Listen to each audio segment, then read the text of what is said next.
Australia won't be granted an exemption from the Trump administration raft of trade tariffs due to take effect in under an hour's time. The Prime Minister says the move is entirely unjustified, but unlike Canada, Australia won't impose reciprocal tariffs on the US. Joining us with reaction is Business Council of Australia Chief Executive Bran. Really appreciate your time. Thank you. Just explain for us how devastating these tariffs will be for Australian businesses.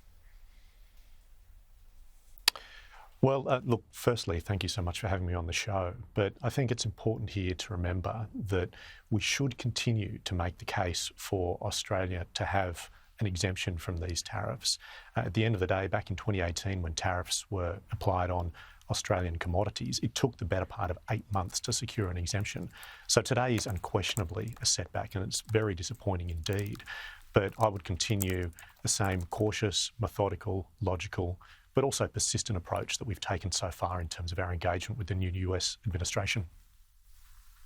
Bran, how worried are you that these tariffs could just be the start of our pain? I mean, if we see a global trade war erupting and China suffers, Australian exporters will be in a whole lot of trouble.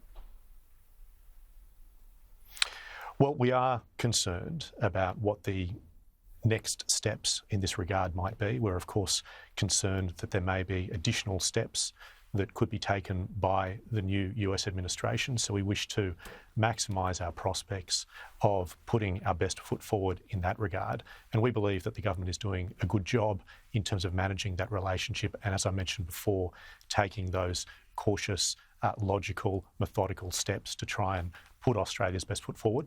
But we are acutely conscious, to your point, of what the implications of these tariffs might mean for Australian commodities more broadly. If you accept that there are now, of course, tariffs on China, what's the implication there in terms of demand for Australian commodities that underpin the manufacturing of Chinese products that are on-sold to the United States? We're working through that, of course, and we'll continue to do that. But the one thing that I would stress is that the last thing that anybody would wish to see is reciprocal tariffs placed on the United States as a consequence of the decision that's been confirmed today. Bran, just on another matter, we're still awaiting a decision from the federal government when it comes to the extension of the North West Shelf project in WA. I know you've made the point in an opinion piece today that your organisation usually doesn't really weigh in on these sort of individual projects, but you are openly lobbying for this one. Why? Look, there are a couple of reasons why we're supportive of this project. First and foremost, it's a project that would deliver something that Australia desperately needs. It needs gas. We know that we're facing shortfalls right around the country, but we know also that WA is looking at shortfalls as early as 2028, but certainly by 2030. So the more projects we can approve in that regard, the better. But let's not forget that gas is a critical transitional fuel source. So again, it's important that we invest in it for that reason.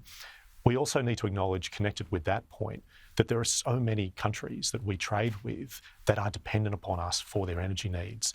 Japan, South Korea stand out in that respect. And I genuinely believe, based on the conversations that I've had in Seoul and in Tokyo, that if we have ambitions to be a renewable energy superpower in the future, we have to be a dependable energy supplier today. The final point that I'd make is that this is a project that has delivered $40 billion in taxes and royalties over the course of its lifetime. We see that an extension of this project will deliver further benefit for Australia, so we want to see it as approved quickly. And I'd add to this that what this project and the process that it's been through really stresses is that we have to do more about how we look at major project approvals in Australia. At the moment, you have to go through a state approval process and a federal approval process for these types of major projects.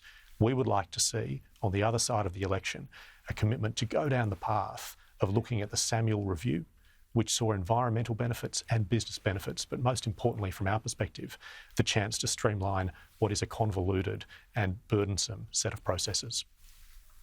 Yep, this one's been in the pipeline for a very long time. Bran, really appreciate your insights. Thanks so much.